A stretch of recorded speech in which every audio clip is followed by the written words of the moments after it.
Howdy all. It is Wednesday. It is playoff time. We are finally here after 82 games. This is what we wait for. If your team makes it, great. If your team doesn't make it, then this is the beginning of analysis and what the hell is going to happen over the summer. We'll deal with that as the season goes on. But we're going to talk about the three games that are playing tonight. X should be with us any second. And but we're going to start off with Peter. I realize in Canada, obviously it's hockey crazy, and especially in Winnipeg, the building is 15,000, so it's not as big as some of the other buildings. Just under 16 now, I think, is what they've managed to cram people in and stuff. Yeah, but I saw a note. We'll start with Winnipeg. I saw a note that something like Ticketmaster is charging some sort of 25% resale fee, and like ticket prices right now for like a nosebleed section, like up in the higher levels, are going for about 260 Canadian or even more than that. I mean, what's going on there? So I haven't checked on it recently, but the Jets use a ticket card system. They have their own reseller market if you want to sell your season tickets or game day tickets that you have. Mm-hmm. And there is an anti-scalping law in Winnipeg. It's called the Manitoba Entertainment Act or something like that, meaning it is illegal to resell a ticket above face value. Now there is a way with this Ticketmaster thing, I think, where they've said someone who doesn't want to go to a game, they can make a small amount because it's sanctioned by the team. And I guess that might be the 25%. I've kind of tuned out on that. What happened was when tickets went on sale yesterday or Monday, there were believed to be about 500 available to the general public that were open each game, and there's only roughly on a game per game basis anywhere between 800 and 1,000 available to the general public by game. You weren't allowed to print them until 24 hours prior to the game. So as of 6:10 last night PM, you could print your ticket out. Okay. Transfer it or do anything. So if you wanted to put it up on StubHub or something like that, sure, that time close thing was it. Now, for season ticket holders, it's a little different. You got your ticket cards in the mail, but you still couldn't do anything in your ticket account of printing them out. So you sort of be giving up your actual cards to someone if you were to sell them. Right. So you can still meet someone there and use PayPal or Venmo. It's not stopping anybody, really. Well, it is because you can't physically get the tickets in your hand, and that's the thing with StubHub. Well, you said I could last night at 6:10. Okay, at 24 hours. Hey, I'll meet you at Tim Hortons. Let's make the transaction. Like it's not right. So here's the thing, Russ. There's been and I'll make sure I bring my gun with me. There's been some fraud with this, and one of the things is it's designed to stop scalping and to make sure you trade your tickets on a genuine marketplace, which is the NHL site. But what you can do in your account, or not the Jet site with Ticketmaster, is what you can do in your account is, so say I sell Russ Cohen my 2 tickets to the game tonight, right, and I print them out and we go meet at Tim Hortons and I give them to you, you give me, and I give you a tennis racket and 2 Jets tickets for $1,000, mm-hmm, and you paid $800 for the tennis racket. I'll throw in Timbits. Yeah, and I'll throw in the Timbits just to make it done. Then I go back to my account and I see that I printed it out and I'm like, oh, I lost those tickets. I cancel the transaction and then I go in with my tickets. Okay, Peter, this is, and I discovered this because I'm a Neanderthal when it comes to, like I want the actual ticket. I don't want the thing on your phone or print out. I hate going in there with a ticket on an 8.5 by 11 sheet of paper because I feel like I'm going to get rejected there. But in a couple instances, I had to send tickets to people because I was a Sabres season ticket holder. I would send tickets to people who had given me the money and I sent them the tickets via email, and everything went fine. But when I did that with tickets that I hadn't sold and I did it at the 11th hour, basically they tell you your actual cardboard or paper ticket is invalid once you send the email to your friend. And I of course I wouldn't do this, but what the hell is stopping me from sending those tickets to a friend, going to the scalper, selling the paper ticket, they're not going to know that ticket's not good, and the person that they sell to is not going to know that the ticket's not good until they go to the ticket thing, and it depends on who gets there first. So technology is wonderful, but you could really screw somebody if you wanted to.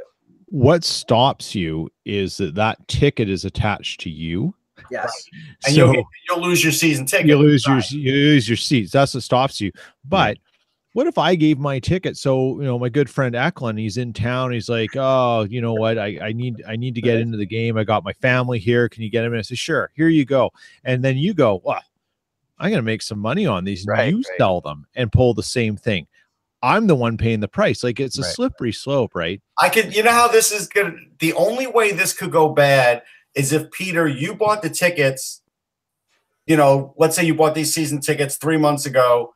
Yeah. You just got divorced or are going through a divorce.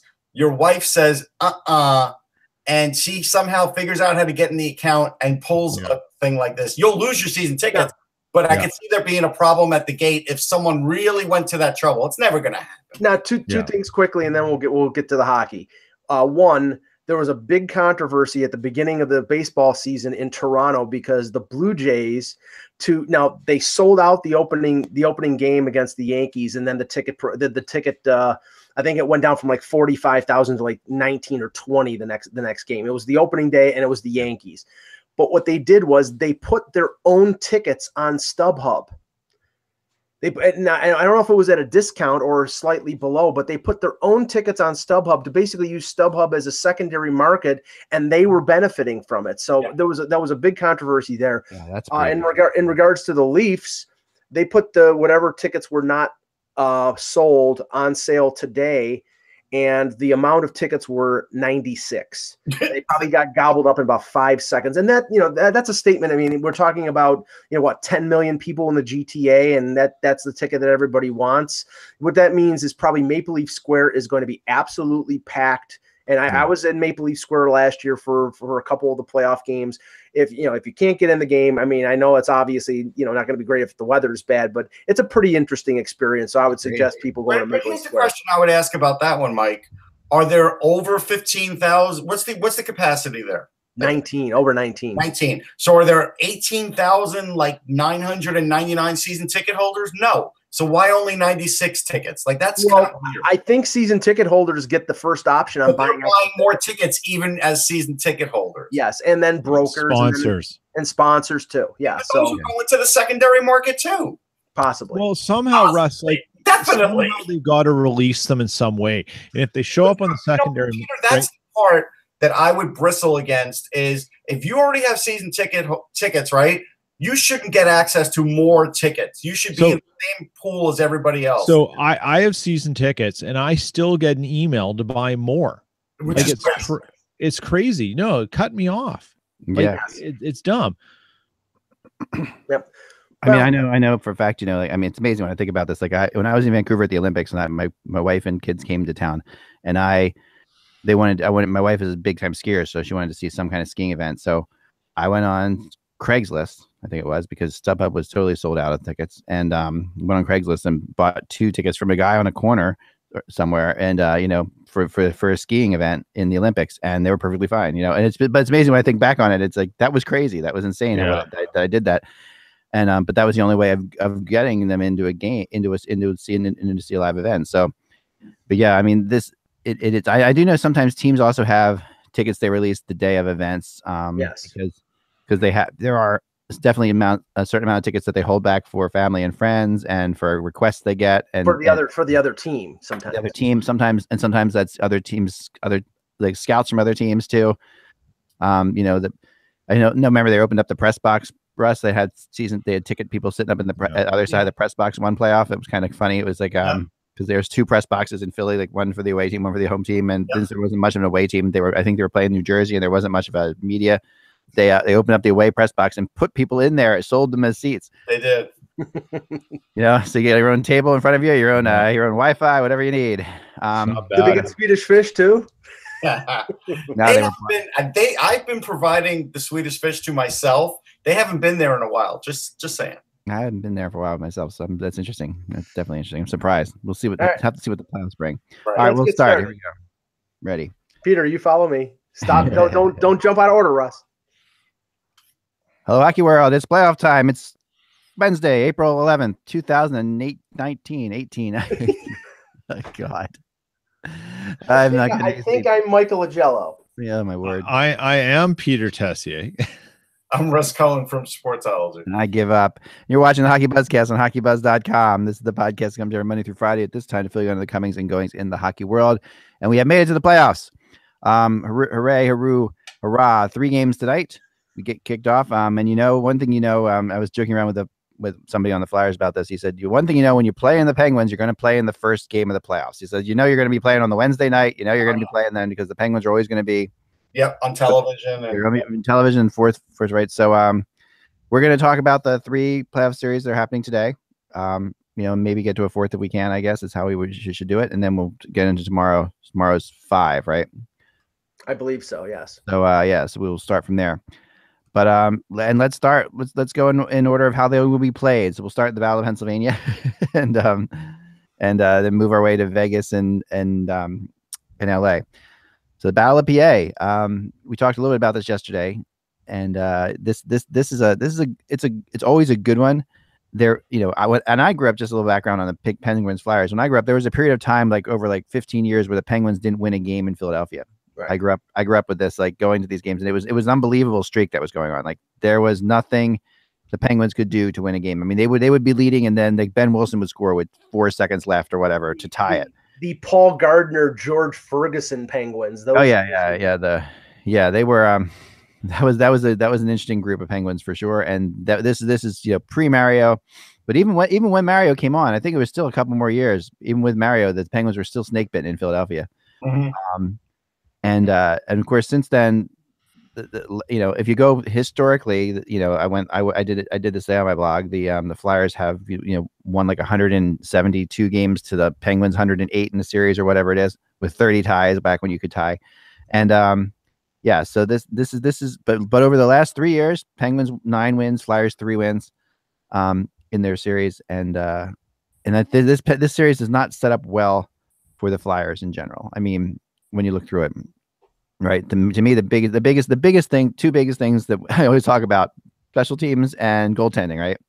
Special teams, the Penguins are the number 1 power play in the NHL. The Flyers are the 29th killing unit in the NHL.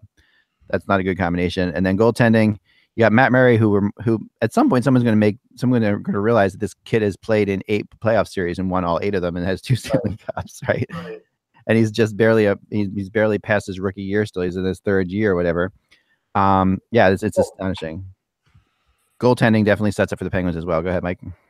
Oh no, I was just gonna say, Russ, you should start this off because the Flyers, you cover them. So, well, here's the thing. So, Matt Murray, I'm not worried about, but people keep saying, well, they don't have Marc-Andre Fleury anymore. Okay, that's true, but you're not really hoping to go to your backup anyhow. But I will say this. And this is how I voted on my ballot when I put in the votes the other day. I voted Tristan Jarry the number 1 rookie goalie. Now, Eck may bristle over that because Saros is definitely in the conversation too.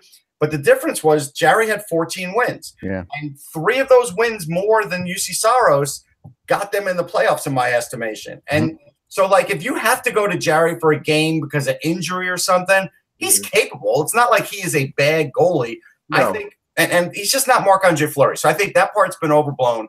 I think that it'll be a miracle if Brian Elliott makes it through the series. We don't know if he will. Yeah. He had this groin surgery. He is a little slower post to post. That is obvious. We've all seen it. Will he make it through the series? I don't know. We might see Peter Mrazek just because. Right. That is a very real possibility that doesn't get talked about enough. The other big matchup is down the middle. We could all talk about the Penguins defense stinking all day. Mm-hmm. It stunk. It's been bad for 2.5 seasons. It doesn't matter. Yeah. But in the playoffs, it always finds a way to be pretty good. Right. But the center matchups, when you're talking about Crosby, Malkin, and now Brassard, that is a massive, massive problem for the Flyers. At home, the Flyers can sort of handle it. On the road, you're going to have Val Filppula going up against either Crosby or Malkin in a faceoff situation. You don't want to put Patrick on a second line in Philly in in Pittsburgh and have him going up against Malkin. You just don't. This is where the Penguins have a big edge.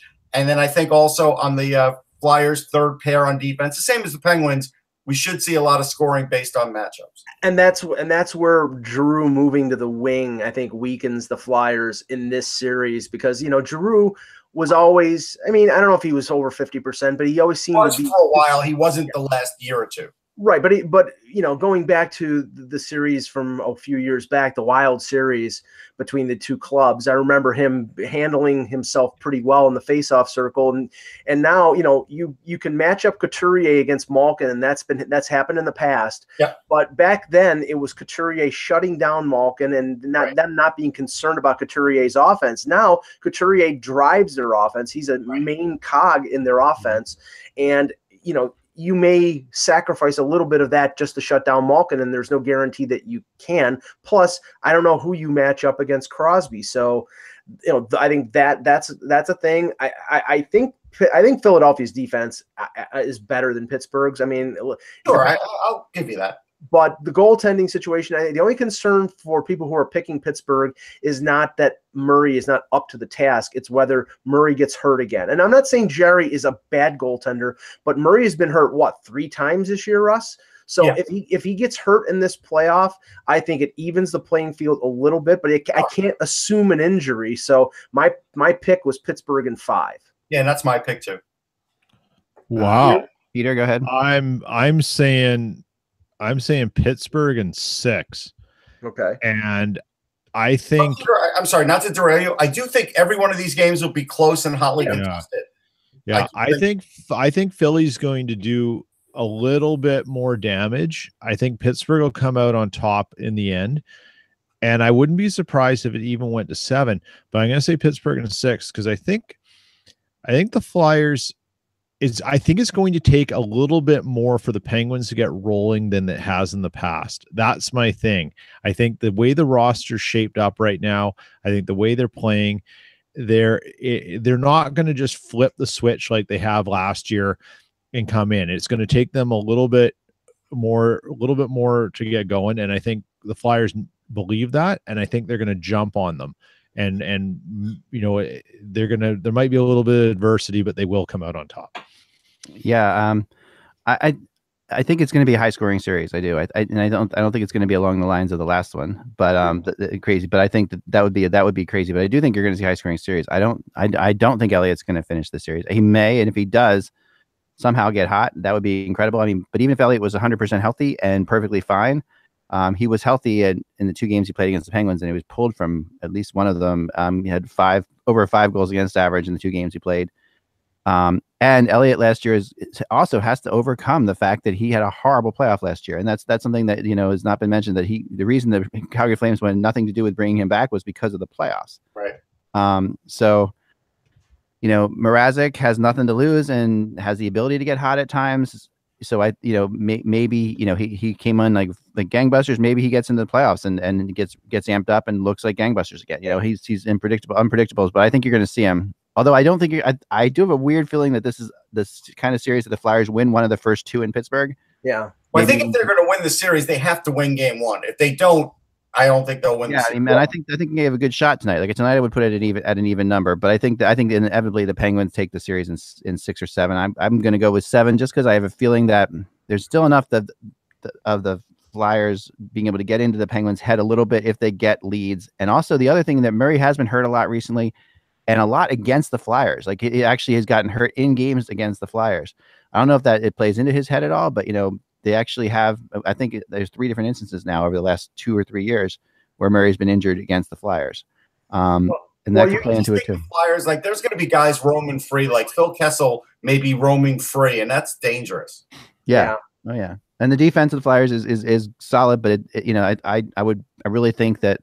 Well, it would be good to get Robert Hagg in there and not, and I don't think Hagg's going to play. No, I don't think he's going to play either. So. I think one thing that Philadelphia is going to have to rely on is maybe being a little more physical against Pittsburgh. If a guy like Wayne Simmons can throw a couple big checks, if he's hurt, I don't know if he's going to do that, Mike. Well, okay. I haven't been doing much of that lately. Well, I mean, if that's the case, if he's at less than 100%, then I mean that spells. I mean, they need Simmons to be able to score goals. They need secondary offense other than guys like Voracek.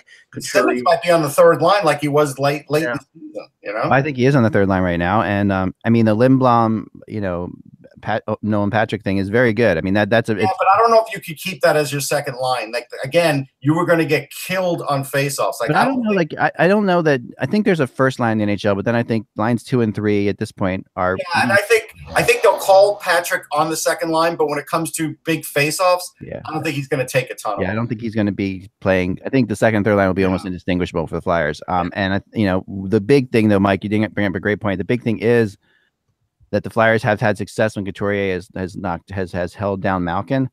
And you're right about the fact that the Flyers won't be doing. I don't think the Flyers will be doing that. I think because this Flyers team is depending on Couturier, who to get Giroux going, which has been and what Giroux has done this year is really getting underplayed. I think in MVP talk now because it really is unbelievable. Well, I mean, I have him third. I don't think that's underplayed. I mean, but if it's taken Couturier to get Giroux going, Couturier is the MVP, not Giroux. Well, no, I mean, in many ways, but you could argue that because Couturier has really given Giroux the ability to have a lot more freedom.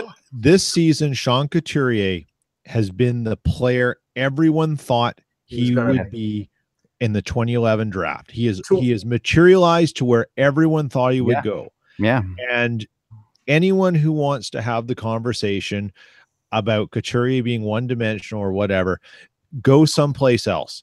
Give the guy his due. There's 30 other teams who would take Sean Couturier in a New York minute. Yep. Remember the Flyers got Couturier and Voracek for Jeff Carter, right? Yep. At the end of the day, that was a pretty damn good trade. To have a fighting chance in this series, you have to limit Crosby and Malkin.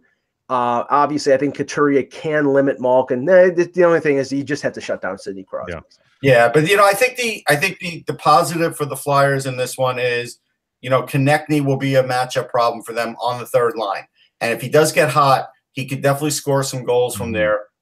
The negative is I don't think we're going to see the Wayne Simmons that like Mike is looking for that used to give the Penguins all kinds of trouble. We haven't seen it. So if it's there, that will be a surprise to everybody at this point. Remember the difference in that 2012 series. I'm not wrong. Hartnell was on that team. It was Hartnell and Simmons running the Penguins through the boards. But remember, they didn't have Kessel then either. Like this is completely different. True. It is. And, there's the other variable for the Penguins. I mean, depending on where Kessel is playing and who's with him, you're going to have to stretch out the Philadelphia forwards to deal with this in some matchup kind of way. Right. And that's the chess match, right? Yeah. And the Penguins forwards defense is always great. The only good defensive forwards now on Philly are Filppula, who's really too slow, Couturier, who's always great, and now Matt Reed. That's like his role. Like Matt Reed has stepped into that role, which again, a month ago, Matt Reed wasn't even a part of this team for the whole season. Yeah, I know. Pardon me for my ignorance in this, but has Hackstall coached in the playoffs yet? Yes. Last year. Oh, 2 years ago. I mean, the Flyers didn't make it last year, but they Washington. They went 7 games, 6 games against Washington, right? 6 games. Yeah, that's right. Okay. But the only reason they went 6 games against Washington was because Neuwirth stood on his head in that series. So. Yeah. Okay, Minnesota and Winnipeg, right? On to Minnesota, Winnipeg. Why don't you start us off, Peter? I just sort of put the finishing touches on the blog that just went up on Hockey Buzz right now. So go read that if you're watching. But the Wild and the Jets aren't dissimilar. It's just that the Jets they're just a deeper team, particularly when you factor in the injuries right now. But the question that hangs with Jets fans, particularly the more vocal social media crowd, is there's still this sort of underlying trust issues with Maurice. And is he ready to take a team as talented as the Jets and maneuver them through the playoffs? So if you just take away all the injuries, the rosters, the underlying stats, whatever you want, and just who scores goals and whatever, you have Boudreau versus Maurice. Right. I think the advantage is still with Minnesota just on that end. And that's what the fear is in Winnipeg. Will Maurice get out coached? and there's that fear, unless rational or not. Unless you get to a game 7, and Maurice has coached a team to the Stanley Cup final. So he has. And he's had 2 teams. He's had a team in the Eastern Conference final twice. One went 1-1, one lost. Yeah. Right. And he's been there, and Boudreau's had some trouble in the playoffs too. Right. Like Boudreau said today after the morning skate, because the city's bonkers right now. Like it's completely nuts. Everyone's wearing white. It's totally haywire. And Boudreau said to the media today, he goes, "It was nice that we were invited to play." Like it's almost like they're forgetting there's an opposition here, and good for him. Keep it loose. And that's it. Boudreau. I think the Jets win in 5. But I think there's 2 very tight games and maybe some OT involved in the series. But I think they take it in 5 games. Yeah, that was my prediction. Jets in 5. I mean, I think the Suter injury kills Minnesota. I mean, if Suter was healthy, he'd probably be playing 35 minutes like he's done in most of the playoff series. I think Dubnyk can provide, he can stand on his head. He could win a game single-handedly. And, you can't discount, Minnesota's offense. Stahl had a great year. They have a veteran guy in Koivu, Zucker. I mean, they're a good team. They're a solid team. I just don't think their offense matches up with Winnipeg's spectacular offense. And I think Minnesota's defense has been pared down and probably is on even par with Winnipeg. And there's a possibility that they could extend it if Dubnyk really, really does a great job. But I think Winnipeg is winning the series in 5. Good, Russ. Yeah, on this one, I do think the Jets will win it. I don't have any worries like Damian Cox does about Connor Hellebuck and net. He was basically saying, well, would they bring in Steve Mason if Hellebuck falters, or would they not? And it's like, you're not even thinking about Steve Mason, okay? Is the guy. That way, when you tweeted me with that, I didn't even know what to say. I know. That's crazy. He said it on his show. He said it on Hockey Central. It blew me away. This is Hellebuck's team. He would have to give up like 7 goals for a couple of games for Steve Mason to even be warming up. Like that's how bad it would have to get, I think. Yeah, no, I totally agree with you. For him to get in there. That's the least of the worries. Now, on my heart ballot, I didn't have Eric Stahl. And I know people would have liked to have seen him on some of them because he had 40 goals, which is amazing if you think about it. He didn't make it. There were just too many guys. There was like 10, 12 guys that you could have put on a heart ballot this year. End of the day, though, Minnesota's a tough team. And Devin Dubnyk is completely capable of shutting down anybody. Parise is playing great again. There's no question. Dumba's playing really well. Zucker is clutch as hell. They have a lot more offense than they ever used to in Granlund. Like these guys, even Eriksson Ek could be a little bit of a problem. Yeah. I still say Jets in 7, but I think this is going to be one of the best series out there as far as being close to evenly matched. Yeah. Here's what's interesting is you got Enstrom might play in game 2, but he hasn't skated in a bit. So after Josh Morrissey, this is your left side of the Jets defense, Morrow and Chirot. Yeah. So you don't have Kulikov, you don't have Enstrom. That's the Achilles heel. And they don't have Suter, right? So it's fair. But then look at the Wild. They're missing their number 1 in time on ice D-man, their 4th time on ice defenseman, and their 6th time on ice defenseman. So who's the other one? Spurgeon's out? Spurgeon and Olofsson. By the way, a remarkable stat by Spurgeon, and he was second in my Lady Bing. He only had 6 penalty minutes all year as a defenseman in 60-something games. As a defenseman, that's crazy. But, that's a big break for the Jets. That's a huge thing. So, I mean, they both have issues on defense that way. Right. They're not complete units. I just think the Jets have a better chance to exploit that than Minnesota does. I don't think this, being shorthanded on defense is going to hurt the Jets in this series.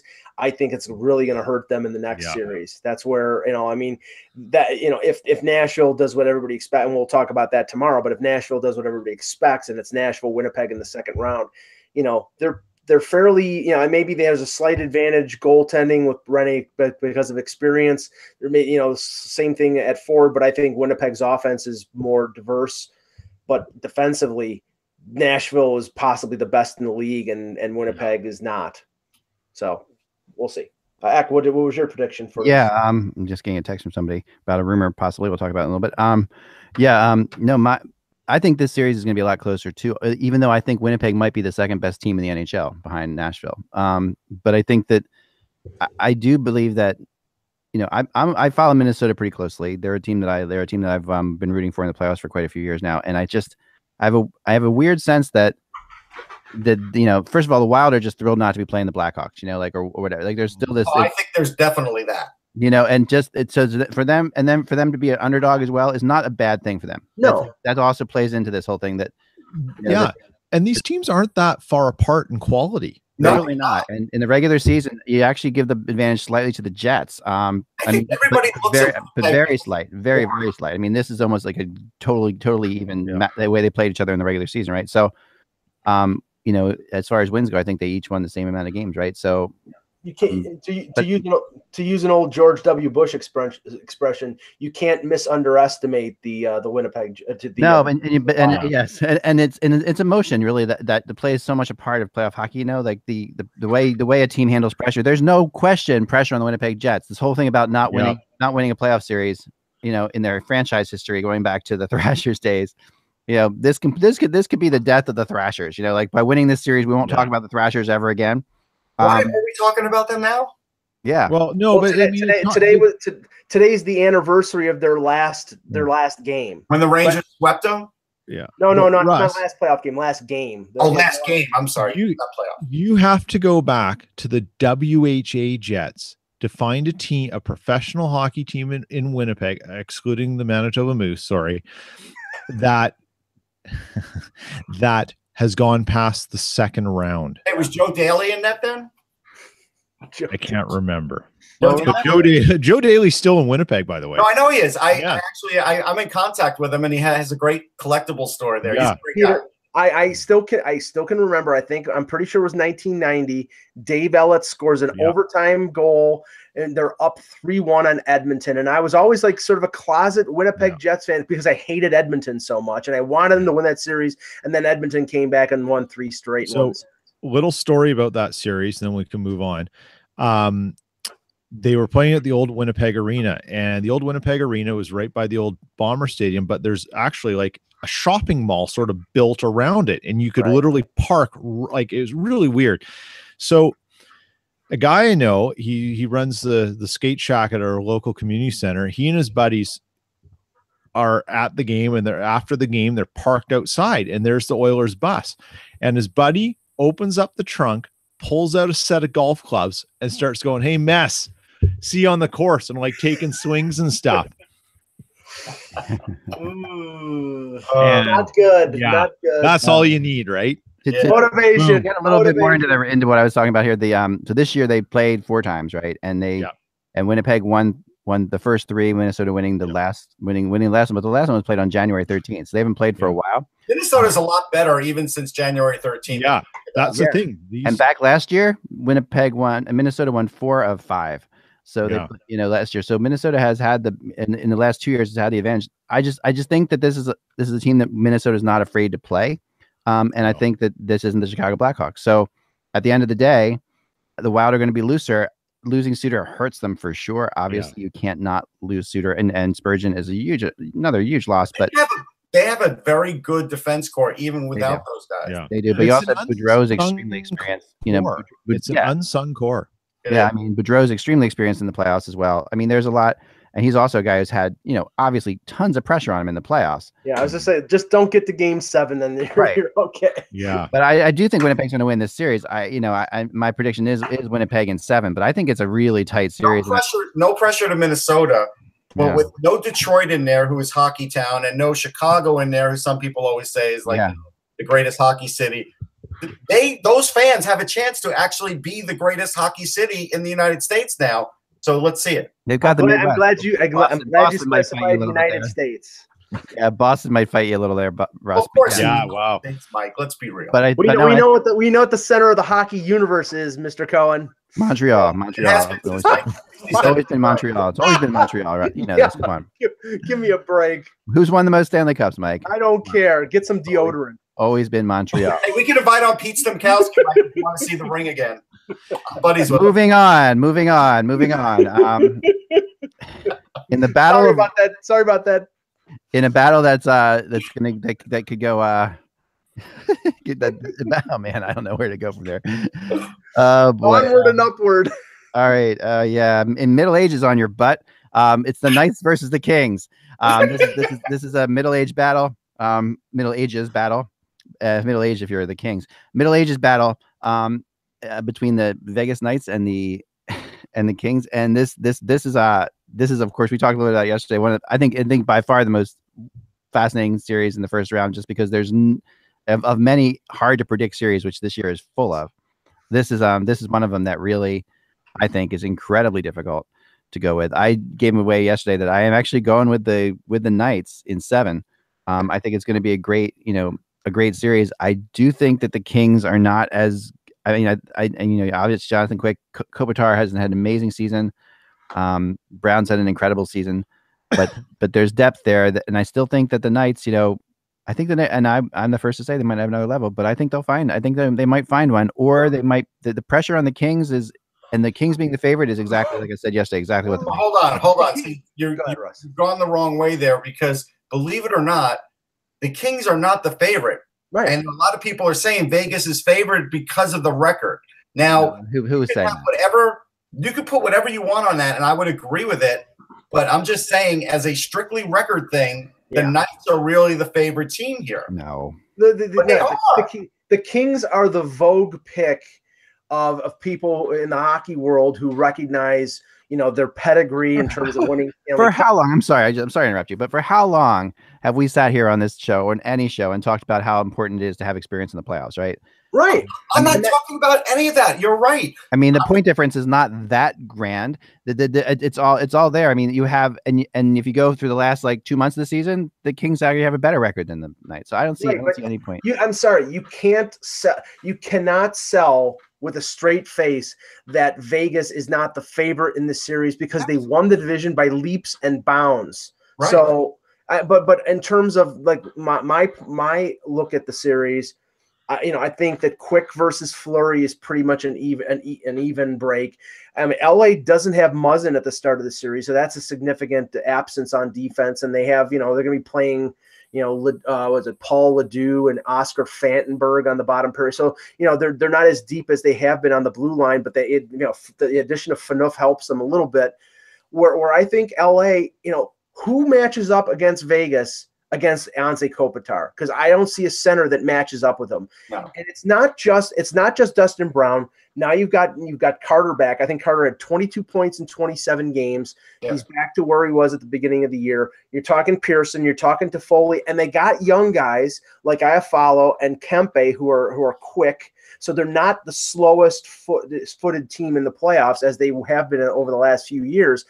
I mean, I think my biggest concern is, and I said this yesterday, Vegas has been playing at a high pitch level for 82 games. Do they have another gear? If they do, they win the series. If they don't, the Kings win. I'm betting they don't. That's why I'm picking the Kings in 6. I'm going Kings in 6 for a couple of reasons. What Mike brought up about the Kopitar matchup is massive. I think the Kings are really going to roll 4 defensemen, I think, for most of the game. They're going to play that Chicago way of doing it. And I think they can do it because they have Drew Doughty. And Drew Doughty is the best player on both teams, no matter what way you slice it. He just is. Can William Karlsson score at this clip in the playoffs? I mean, I don't think he can. I think he'll score in the playoffs. Can Marchessault score a lot in the playoffs? A little. Neil could be a big factor. There's no question. But at the end of the day, with Jeff Carter back at full strength, and we're talking about Carter, Toffoli, Pearson, all those guys, it is going to be an uphill battle for the Knights. And I think it's going to be an uphill battle for the Knights defense. I get that they like playing that style that they play and they put teams on their heels, but the Kings play that style too. But the only difference is the Kings are used to being there, and these guys have a ton of experience, and it is going to weigh against the Knights. The Knights have some experience, guys. They do. They're not all green. And Fleury is up to the task. He has to stay healthy, though. He's another guy that if he got injured in these playoffs, it would not shock me. So I got to go Kings in 6. Fleury Fleury has to be more than just the guy between the pipes. Yes. He is their spiritual leader, their soothsayer. And I don't like that role for goalies in the playoffs. Some can do it, but they're a different animal. And Fleury is probably one of the more sort of engaging goaltenders personality-wise and stuff. He's a great guy. And no one's got a bad thing to say about him. But now the needle goes, everything gets turned up to 11, and he's going to have to bring that experience out, but also mind his own game in the same way. Right. This isn't the same as having Malkin and Crosby and Kessel and whoever else, Letang, on your team. This is the first time we hear people that there's expectations placed on the Knights. The first time yes. here. Yeah, and they've got to manage that.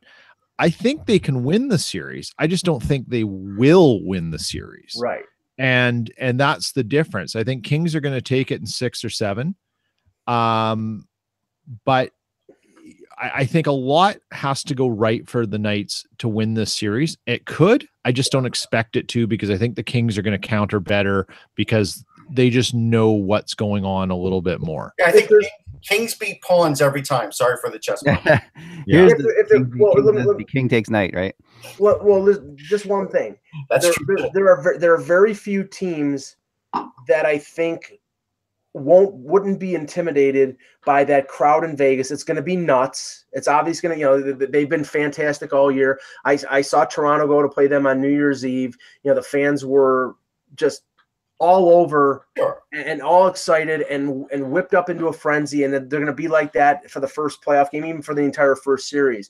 But there are very few teams that I think are not going to be intimidated by that. And the Kings are one of those teams because they have that experience. So I think they can tune that out and, maybe take away a little bit of that advantage. Remember, even if they split the first 2 games in Vegas, then the advantage swings to them. And, then it depends on, whether their guys produce. And Doughty, I think, is going to be like what Suter would have been if he would have been healthy for the Winnipeg series. Doughty's going to play over 30 minutes a night. He's going to have to. Phaneuf has played, heavy minutes. He played it with the Leafs. He played it with the Senators last year. He can do that until they get Muzzin back. And I haven't heard anything about when Muzzin's coming back. But, they're going to have to probably play 3 defensemen really heavy, Martinez, Phaneuf, and Doughty. And if they do that and they can survive, I think they're going to win the series. Here's the thing for me that tips me in the way towards the Knights. If we go back to the middle of the season this year when the Kings were, they were so-so, they weren't playing very well. What were we saying about the LA Kings? They were without Carter at that point. Yeah, I know. But even go back to last year. Even what have we been saying about the LA Kings? They couldn't score enough. But the main thing, they were playing in a system that was kind of antiquated. They were older. They were slower. Right. Remember, we all said this many times. Like this is what they looked. They looked older and slower. They played a system. They hadn't gotten young. They hadn't gotten quick. And I know they've added some younger players, and it's helped. But they're facing a team that is as fast as anybody. And I mean, where I think that you're going to see the issue playing 4 defensemen against this again. If they try to go 4 defensemen and one of those defensemen is Phaneuf, it's going to be heavy versus fast. That's what it's going to be. And like I said, it's not just Iafallo and not just Kempe. They got Reeder from Arizona. He's a speedster as well. So it's like too. But they still have to. Their defense is where I talk about how fast their defense is. Like obviously yes. Doughty's incredibly fast, but beyond Doughty, Martinez is quick, but he's not incredibly fast. At this point. Phaneuf will make up. I mean, Phaneuf will have to make up for his lack of speed with something we know that he is. He is dirty. Yeah, but you have to catch somebody to be dirty. And if you're playing 30, if you're playing 30 minutes, not Dion Phaneuf. 30 minutes a game. Is Phaneuf up for 30 minutes a game again? I don't think he's going to play 30. He's not going to play 30. No. Well, at 25, he'll probably play 25. Or 25. I mean, you have to play. You have to roll 4 lines and play 6 defensemen against the Knights. The teams that have had success against the Knights, the team that has had the most success against the Knights is the Minnesota Wild.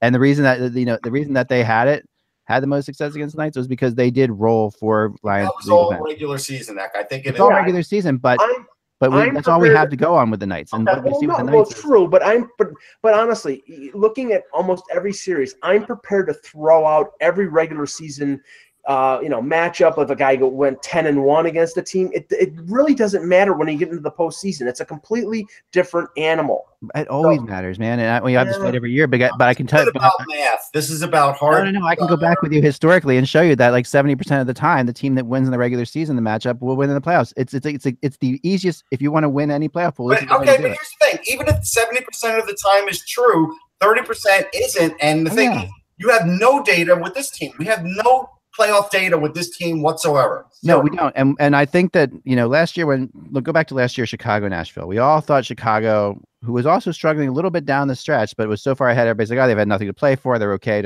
all this stuff. And they'll just be able to turn on like the Chicago team's always doing the playoffs. Well, It's been longer since this Kings team has done it than that Chicago team. I mean, this is like that Chicago team didn't find a way to do it last year. And I don't know if this Kings team is going to find a way to do it this year. But the difference between the two teams is that you had a significant drop off in two areas. Crawford, who didn't even play. What did he play? 20 games this year, compared to Quick, who played over 60, and Keith and Seabrook, from being arguably the two of the top 10 defensemen in the league, have slipped significantly, where Doughty is still 1, 2, or 3 in the league. So, I mean, there's a significant difference there. And plus, Kopitar had a terrible year last year and elevated his play, whereas Kane and Taves... And Brown can skate now. I mean, there's a way different Dustin Brown. Here's the other thing, Eck. If you want to use math, I'm going to use math against you. I'm sorry I have to do this. Gerard Gallant is 2-4 lifetime in the playoffs. That's it. Yeah. That's all the experience he has to draw on. That's it. Yeah. No, I mean, I know. And Marc-Andre Fleury is better as an underdog goalie than a favorite goalie. He's not the underdog goalie here. They have home ice. The Knights are still an expansion home team. ice. I'm telling you, no matter how you slice it, they're still an expansion team, and they are the underdogs. No. When you've won the division, they are the favorite. No. They won the division. They aren't. I mean, they're the favorite. If they weren't the favorite, they wouldn't have home ice. If they had won like in the playoffs previously, you could sit there and say, but they've never played. This team has never played in the playoffs. Doesn't matter.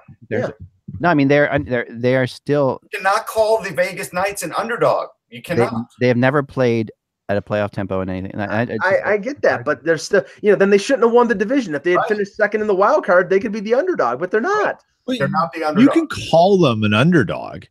It doesn't mean you're right. I mean, you guys all went with the Kings in 6, and you're saying they're not the underdog. It's an upset. You're calling it an upset. I think based on the regular season, the Golden Knights should be favored. Right. Absolutely. But the playoffs is the second season. So I'm picking the Kings because I believe they will beat them, and it's still an upset. Peter, the chat room does have it as the Vegas Golden Knights are the favorite in Vegas. Like that's they have to be the favorite, and you know how that. Wait a minute. I mean, no, but you know how that works. No, but let's talk about how that works in Vegas. The way they make odds, everyone's going to. I don't know how Vegas works. But the Colorado people are betting Vegas. So the more people that bet Vegas, the more they have to make Vegas the favorites because it's in Vegas. The Colorado Avalanche are not the favorites in Colorado. They're the underdogs. They don't do gambling in Colorado. I'm talking about. I'm going to use this against you again, Eck.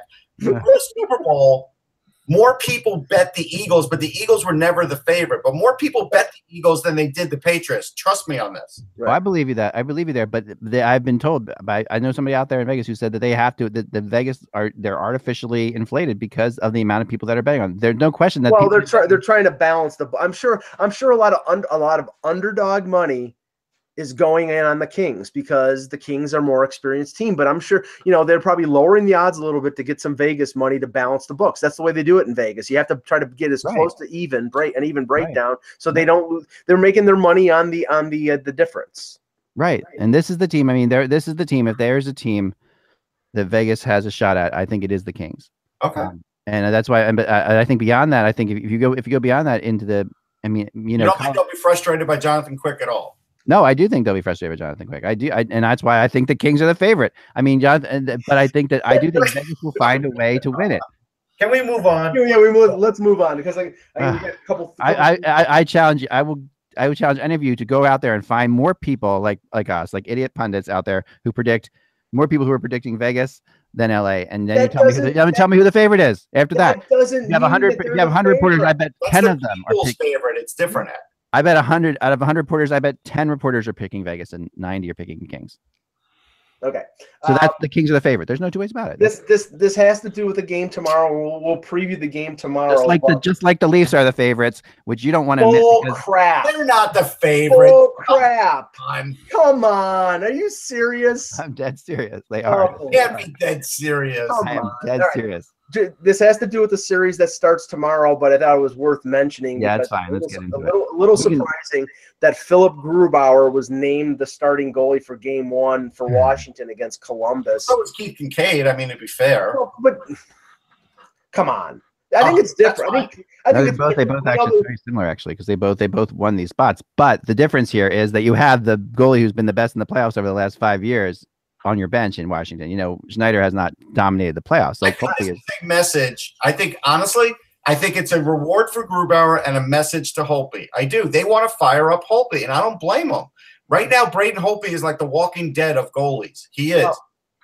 I'll tell you what it is. You want to know what it is? Sure. It is Barry Trotz. It is a distraction technique. Okay. Trotz knows he's got two great goalies. It doesn't matter who plays in his mind, but he knows that and the reason it's announced today is between now and tomorrow game time, people aren't going to be asking the Capitals what happens if you get eliminated in the first round again, like or the second round again. What he's doing, he's taking all the pressure off of that and throwing it all at him for picking Grubauer. And this is very classic Barry Trotz. Just like when he took all the pressure off Pecorine and put in UC Saro in the playoffs and he got lit up. Is it the same way? Yeah. The same way? Okay. No, did he ever put Saros? He never put Saros in the playoffs. Barry Trotz. Stanley Cup. He pulled Rene. Barry Trotz wasn't there. That was Laviolette. Barry Trotz never had Saros. Oh, Laviolette. Sorry. Yeah. No, but but when you have two really equally very good goalies and you are the favorite, like the Capitals are, you actually do what you actually. I think we all agree with that one, right? Yes. Because they happen to be ahead by 3 or 4 wins. But yeah, the Capitals are the favorites, right? So when you have that in there, you know, you're sitting and you're just like, this is Barry Trotz taking the pressure off of his team. And Holtby, he knows Holtby is strong enough to deal with it. And I would bet anything he's gone to Holtby and said, "Don't worry, you're going to get in this series. Just we're doing this right now." His mother knows Holtby's going to get in this series. Like I think we all know, short of a shutout, he's probably getting in. But the idea is, I don't know if he's doing this as a distraction. I think he's doing it as a reward. I do. If Grubauer acts like that too, but it also, the timing of it to me, he could have let this be. I could have let this go till tomorrow, right before game time. Like he could have done what they normally do. Why announce it today or yesterday? If Grubauer wins game 1, he's playing game 2. It's going to be winning, you're in, and it's basically. I mean, so right now the breaking news from the chat room is, believe it or not, the Vegas Golden Knights are a bigger favorite than the Capitals. I believe it because no one bets money in Washington D.C. Like it's big based on the, and I appreciate it. There's something I could fill in the blanks with there. I'm going to leave it alone. I'm just saying. I know, but here's the end of the day. The end of the day, I don't know how many pundits trust the Capitals in this series. Oh yeah, no, I mean this is set up for Columbus. This series, you know, and we might as well talk about it today because no, save it. We'll save it. 5 series tomorrow, but okay, because we got one more thing to talk about, and then we can talk about it for a few minutes. Right, okay, that's fine. All right, we'll talk about this tomorrow. Then that's a tease. Yes. Go ahead.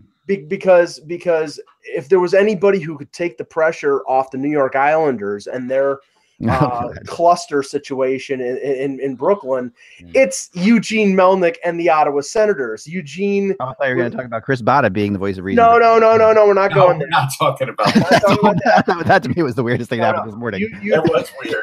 Eugene Melnyk, reason for the media, speaking for the media. Yeah, okay. The guy who used to talk against the media. Anyway, continue.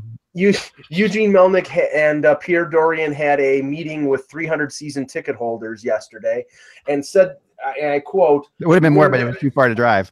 Continue. I'm saying we're not winning the Stanley Cup next year. Basically, what he said was we're aiming to be competitive and win the Stanley Cup 3 to 5 years down the road. And then fans asked him about Erik Karlsson, and Pierre Dorian came out and said, we will not trade Erik Karlsson at the draft, and we're preparing to offer him an 8-year offer on July 1st when he is eligible.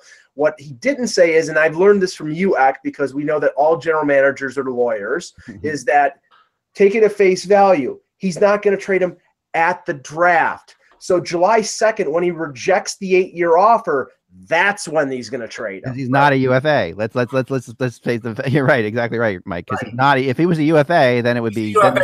You'd be traded. A lot of people forget that because of all this craziness. Everyone thinks. I've talked to a lot of people out there. If we did a poll, I bet you people, just a blind poll, I bet you even our smart, intelligent readers out there, like 20% of them would think that he's a UFA. Yeah.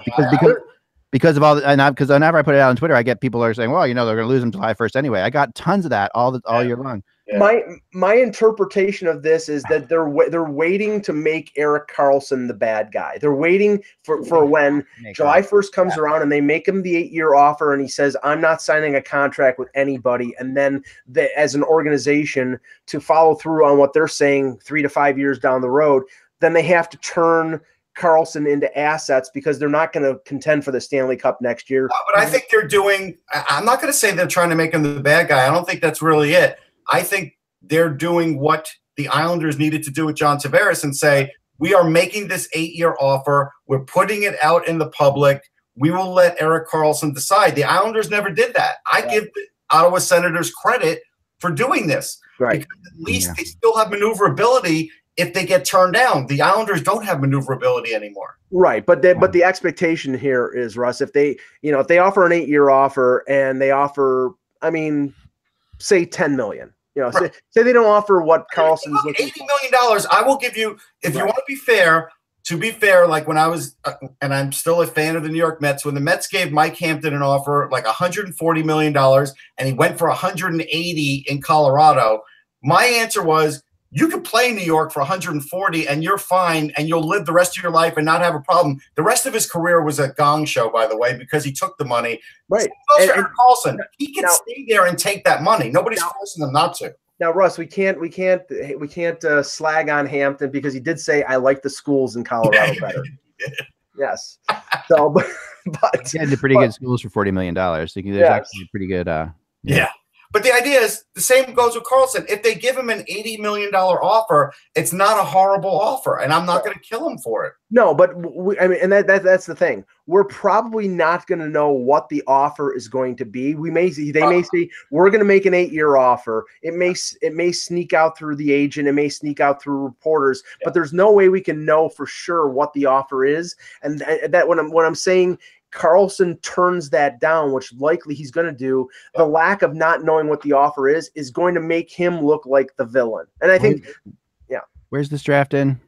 Dallas, but they won't. But according to Dorian, he says he's not going to trade. I know, but I'm ready for the Dallas press conference where Dorian comes out and says, "Well, I know we said we weren't going to trade Erik Karlsson, but we got the greatest thought. We have to do what's best for the team, and this incredible deal came on the table, and we looked at it, and that's the rule in sports. We had no intention. We had no intention at all to trade Erik Karlsson this weekend. That wasn't our plan. But the offer was too good to turn down, and we have to do what's best for the Senators. And we're it's going to be a great day that we get 2 first-round picks from the Toronto Maple Leafs for Erik Karlsson. Yes, we know you'll all enjoy that possibly in 6 years. The thing is, when Melnyk speaks, people listen because it's like a tire fire coming out of his mouth, and you just have to sit back and laugh. And it's like, this is awesome. Thank you, Eugene. Keep it up. Yep. Jonathan Ledecky sent him a thank you note. Yes, every other owner loves him. There's no question. I think the mistake that they made here is thinking the Ottawa Senators fans were Maple Leaf fans, because it's like Maple Leaf fans come out and say we're not going to try to win the Stanley Cup for another 3 to 5 years. And we're going to have years and years of pain. Maple Leaf fans are thrilled about it, but Ottawa Senators fans are going to sit back and say, wait a second, weren't we 1 game away from the Stanley Cup Finals last year? Right. And what's the deal? What's the deal with that? And why the downturn? Yeah, this is like, we're not. So this is, that's fair of them to say that. By the way, it is. No, it's real, but at the same time, I don't think you can. I mean, it's real from the fans to say that. And I think I have to come to the defense of Maple Leaf fans, because the last time they came within 2 games of getting the Stanley Cup Finals was 2002. So when you have 14 years of complete and utter incompetence, you're ready for the tank and the rebuild, because that's the only way to get assets. Yeah, that's it. Yeah, that is a good plan. But I do agree. I mean, 14 years of incompetence was a good plan to set up that whole speech. And it's right, because after 14 years of incompetence, you can go confidently out there and saying there's going to be more pain, and people will be like, all right, fine, yes, that's going to happen. Like, how much more could there be at that point? But I still think at the end of the day, like, I mean, what happened to teams and saying, we always try to win the Stanley. Every year our goal is to win the Stanley Cup. I just think that's the way you should go always. By the way, Mike Babcock, somebody asked him about the pain. Statement, and Babcock said the pain is not over with, because now we're in a situation where the pain is never over with. You know this. Come on. When you tell me as a Maple Leaf fan when the pain is over, and I will send when they're carrying around that silver chalice on the air. No, because the day after that, the fans will be worried about who they can't sign. It's when they're lowering you into the ground. No, they won't. You're being lowered into the ground personally. Let's find out, and let's see. Peter, tell me right now that the day after the Leafs win the Cup, that there isn't an article, people don't start worrying about who can they retain the next year to win another Cup. Oh, if the Leafs come within sniffing distance of a cup, those articles will happen. Yeah, Mike said no. And that's about passion, okay? And that's fine, because I mean, in Philly, they couldn't even get to the parade where they were figuring out what the hell they would do with Knowles. It's like the guy just won an MVP, but you also have this other great quarterback. I mean, you couldn't even get through those. It was like 2 days after where the whole debate was what to do with their quarterback. That's passion, and that's fine. All I remember is after the San Francisco Giants won a few years back, and they hadn't won since 1954. The passion in San Francisco for them, the angst, everything else disappeared. Now they won 2 more World Series in the next 4 years. Compared to Toronto, it is. San Francisco is a small baseball market compared to what Toronto is in hockey. Yeah. I think the Toronto comparison is the Red Sox winning the right. I agree with that. And I think that to me is like, there was no question that there was an incredible, and the Eagles winning the Super Bowl. Actually, they're pretty similar. So what you're saying is that after the Red Sox won a Stanley Cup, the liquor stores were completely emptied of scotch and whiskey, because everybody went to go buy a bottle and go to the gravesite of their uncle or their grandfather to drink and pour one into the ground, so in celebration of the Red Sox winning. That's what I got to run, guys. I'll see you. All right, okay. That's exactly what happened, though, and that's just. I mean, I don't know. That's the reality, and the reality is, like sports fans, they don't know what to do with themselves when they can't complain about something, and that is also the reality. I know what that's like. I mean, it's like when you went and listening in Philly, it was kind of weird to listen to the sports talk radio station after the Eagles won the Super Bowl, because that is a situation what you've heard for years and years and years, people complaining. And it was really touching. And it was like, my wife was even listening and she said, this is great. But it went away. It didn't take long. And it's all about, what we're spending too much money on linemen. All kinds of stuff happens, right? So that's how it goes. But that's all the time we have for today. We'll get out of here. Enjoy the games tonight, guys. It's always fun. Take a nap this afternoon if you can after work, because you never know how late that Vegas Kings game is going to go. Remember, without the buzz, it's just hockey. We will talk to you tomorrow. 5 more games. Then see you soon.